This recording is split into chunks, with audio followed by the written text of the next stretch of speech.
Girlfriend যখন স্বপ্ন দেখে তার ব্যস্ত বয়ফ্রেন্ডকে ফোন দেয় তখন পরং পরং পরং পরং। কি সে কি ব্যাপার বলো তো? 2 মিনিট পর পর ফোন দিয়ে কি কি পাইছোটা কি? জানো না কাজ করতেছি, কাজের প্রেশার অনেক। কতবার বলবো এক কথা? জান একটু সময় আছে, কথা বলবো। আরে দূর, কি বলবা? তাড়াতাড়ি বলো তো, কাজে আছি, তাড়াতাড়ি বলো। আমি না একটা স্বপ্ন দেখছি জান। তো স্বপ্ন দেখছো তো কি, সে স্বপ্ন তো সবাই দেখে, এটা বলার জন্য কি এখন 2 মিনিট পর পর তোমার ফোন দিতে হবে? না জান, স্বপ্নটা তোমাকে নিয়ে, আমাকে নিয়ে আর আমাদেরকে নিয়ে। আমার ফ্যামিলিও ছিল স্বপ্নতে, জানো? তাই নাকি? মানে কি কি স্বপ্ন দেখছো বলো তো? জানো জান, আমি স্বপ্ন দেখি আমরা বাসা শিফট করতেছি, একদিন আমি, আব্বু, আম্মু, ভাইয়া, ভাবি, বোন, আর তুমি আমাদেরকে হেল্প করতেছো। বাহ।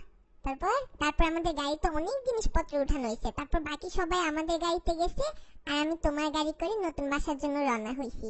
তারপর নতুন বাসায় ঢোকার পর ভাইয়া বলছে কি এটা তোমার আর মফিজের রুম। জানো, বাসার সবচেয়ে সুন্দর রুমটা আমাকে আর তোমাকে দিছে। কি যে কও না, কিছু মানে বিয়া হইলো না, কিছু হইলো না, বাসায় জানো না ঠিক মতন আমাদের রিলেশনশিপের কথা, রুম দিয়া দিছে না? মানে আর তোমার কাজ কাম না, আমি বুঝি না তুমি কি বলো। সত্যি জান, তারপর আমি তুমি মিলে সবার রুম ডেকোরেট করে দিলাম, গুছাই দিলাম সবার রুম। তারপর তুমি রান্না করলা, কাপড়গুলা গুছাই দিলা। আর আমরা ওই দিন জানো রাতে বাসায় থাকবো, মানে আমি তুমি একসাথে সবাই আমরা এক বাসায় থাকবো। আমিও থাকবো? কি বলো, বাসার লোকজন কিছু বলতো না তাহলে? জান স্বপ্ন তো, শোনো না। তারপর আমার সাথে তুমি রুমে থাকবা। তারপর আমরা ওয়েট করছিলাম কখন রাত হবে। একবার ভাইয়া আসে রুমে, একবার ভাবি আসে, একবার আম্মু আসে। আর আমাদের না চটফট করতেছিল যে দিন কেন পার হয় না, রাত কখন আসবে আমরা একসাথে ঘুমাবো। আরে তুমি একটু তাড়াতাড়ি বলো না, পরে রাত্রে মানে রাত্রের পার্টে আসো। দিনের গুলো তো বুঝলাম, কাজ করলাম, তোমাদের নিয়ে আসলাম বাসা থেকে, পরে রাত্রের গুলা বলো।